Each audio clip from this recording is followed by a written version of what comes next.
പ്രാദേശിക ജൈവ വൈവിധ്യങ്ങൾ സൃഷ്ടിച്ചെടുക്കുക എന്ന ഉദ്ദേശത്തിൽ ഹരിത കേരള മിഷൻ വിദ്യാഭ്യാസ സ്ഥാപനങ്ങളിൽ നടപ്പിലാക്കി വരുന്ന വിദ്യാവനം പദ്ധതി പട്ടിത്തറ പഞ്ചായത്തിലെ അരീക്കാട് GLP സ്കൂളിൽ ആരംഭിച്ചു. 30ഓളം ബലവൃക്ഷ തൈകളാണ് വിദ്യാവനം ഒരുക്കുന്നതിനായി നട്ടുപിടിപ്പിച്ചത്. പട്ടിത്തറ പഞ്ചായത്ത് പ്രസിഡന്റ് പി ബാലൻ ഉദ്ഘാടന കർമ്മം നിർവഹിച്ചു. പഞ്ചായത്ത് വൈസ് പ്രസിഡന്റ് സെബു സദക്കത്തുള്ള അധ്യക്ഷയായ ചടങ്ങിൽ AO K Prasad, Haritha Kerala mission block RP Neeraja Ramadas, MG NRR GS panchayat തല ഉദ്യോഗസ്ഥർ, പദ്ധതിക്ക് ആവശ്യമായ തൈകൾ നൽകിയ വ്യാപാരി വ്യവസായ ഏകോപന സമിതി പ്രതിനിധികൾ, അധ്യാപകർ, വിദ്യാർത്ഥികൾ, പരിസരവാസികൾ തുടങ്ങിയവർ പങ്കെടുത്തു.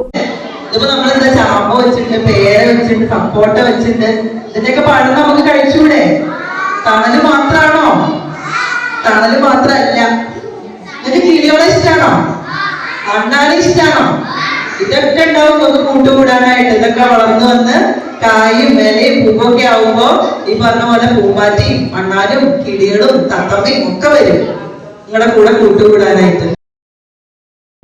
NCV news Thrithala.